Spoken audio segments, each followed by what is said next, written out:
So the Donald Trump clown show continues, and in today's wacky episode of Trump's, reality TV drama, we were talking about fistfights, birthday cards, like who sent who, is that my signature? That's not my signature. Even Carol Levitt's like, no, no, no, this proves that Trump is all innocent. And it's just like, what else drama do you got for me today? And watch my other videos on that stuff. And yes, we are really talking about fistfights and birthday cards. A Strange Shadow, member of our community, had this funny comment today. He says, imagine this work environment.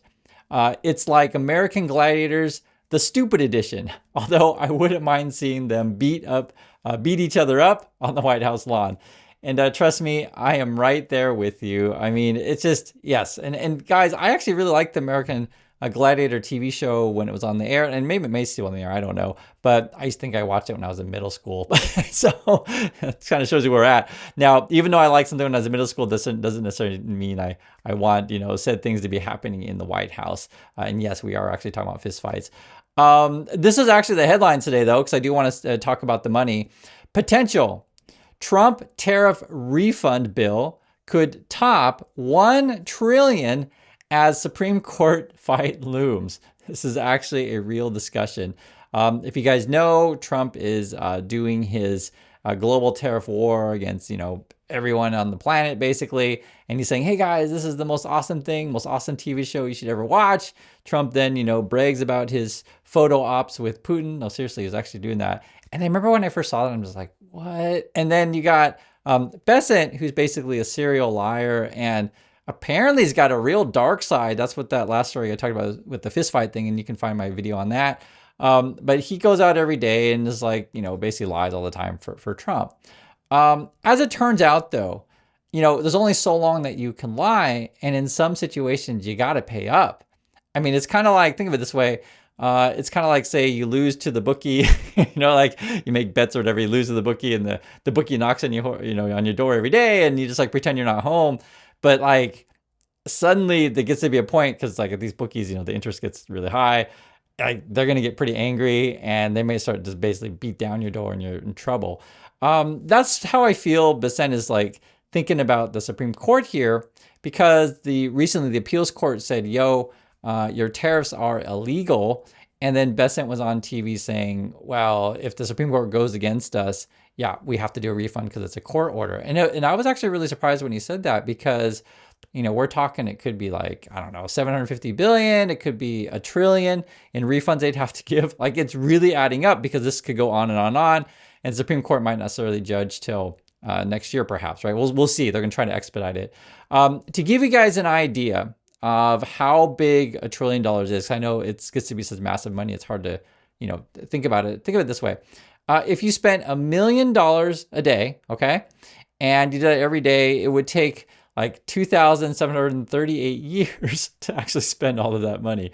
And so that's the kind of money that we're talking about. And there's going to be a fight over this money. Trump's going to pretend, money? I don't have any money, right? You know that's going to happen. But they are trying to hurry up this decision. And in many ways, you could argue that the Trump people, know that they're in the wrong, and they kind of want to get damage control out there as quickly as possible. I know Trump tells everyone all the time that you're winning, but I mean, all you got to do is look at the facts and follow the money. And it just doesn't feel like that. Today in the news, I was looking through things, and, essentially the question is at the moment is, how much is the Fed going to cut? How bad is the economy going to melt down? How bad our job, market is?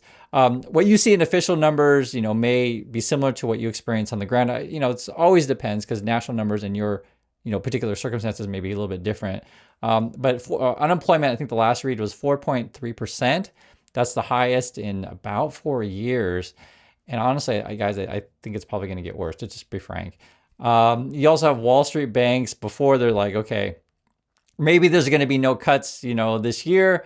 But then suddenly all the banks are coming out and saying, no, actually the job numbers are really that bad. And perhaps we're going to talk about a bigger Fed cut. So before, the talk was like a 25 basis point cut, so 0.25%. Now we're talking 50 basis points, so that's like 0.5%. I mean, that's basically admitting that the job numbers are bad. And it's funny, because before, Wall Street tries to give the narrative, hey, if you cut, everything's going to be great, we're all going to be borrowing again. But now they're just like, whoa, we're going to have to cut a lot, because jobs looking really bad and things could really slow. And then you got news like this today. The Dell CFO has just stepped down. And I guess this was like a surprise, which it is. This actually matters because the whole markets these days have been driven by AI stuff.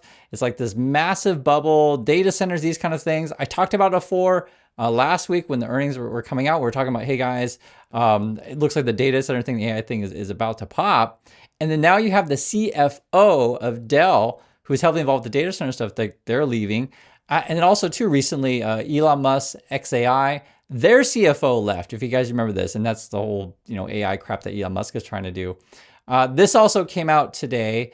Wood prices are going down. I think it's like 23%, something like that. And effectively, this shows that there's just a lot of uncertainty over the tariffs, lack of demand. Things look shaky because just think of it this way. There's a couple things going on. If you know that there's no buyers, why build anything?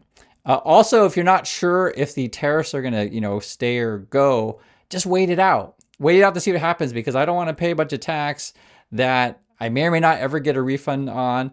I don't want to have to finance to pay said tax and then wait for the refund to come, if it's ever going to come. What if the tariff does stay in place? Okay, fine, then I'll pay it or whatever. But I think at this point, let's say, and I don't know what the betting odds on the Supreme Court are, but if there's a decent chance that all of Trump's tariffs are illegal, just don't do anything. Just wait for this whole thing to blow over. And so you're witnessing a bunch of different things going on at the same time. That's why there's uncertainty, right? Uncertainty about jobs, uncertainty about the economy, uncertainty about the tariffs. And then the craziest crap is, while all this stuff is going on, I was checking out the Trump social media stuff, and they're talking about praying. No, for real. That's what they're talking about. It's like, I think they're calling it America Prays. And they're saying, hey guys, when things get bad, I guess, we need to come together and pray.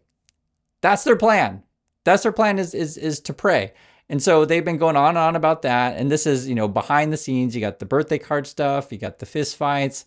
And this is sort of why I always say, guys, follow the money. Yes, you got to take a look at all of it, but follow the money, right? Why are we praying now all of a sudden? And I think a lot of times, a lot of the stuff for the Trump people is like, when in doubt, throw red meat at your audience. So sometimes they'll be, hey, look at this, racist thing that we're going to talk about today, or hey, look at this religious thing, right? Or hey, we're talking about guns, right?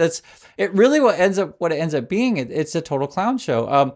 In my opinion, I think there should be more than just two parties in USA. Because if you want to talk about guns and God and stuff like that, that'll be be a party for that. But there actually are some Republicans out there that's like, hey, I don't necessarily want to talk gods and guns. I want to actually talk about, being fiscally responsible. I don't know where those Republicans went, honestly. And you could argue, where did those Democrats go? Because I think there should be another party out there that doesn't necessarily want to do the cultural stuff, but just focus on the money and like focusing on jobs, the economy, these kind of things. I don't think I'm saying anything crazy. If you guys are with me on that one, like, hey, let's just, if you want to talk about cultural crap, you can do that. That's to be a different party. But why can't we get a party of adults that are like, hey, let's get jobs going. Let's talk about the economy. Let's talk about real numbers. And I just be honest with you guys, I don't think praying over the economy is going to help. I mean, it might help you feel better, but it's just, keep these things separate. So that's where we're at right now. What is the Supreme Court going to decide? And this actually really, I thought was fascinating that you saw it in the news. And that was CNBC talking about whether or not, they were going to do the tariff thing. So, I think when you see it in mainstream media, that means they're kind of floating it out there, getting people prepared. So that's my thoughts on this one. I want to hear yours, and I'll catch you on the next video.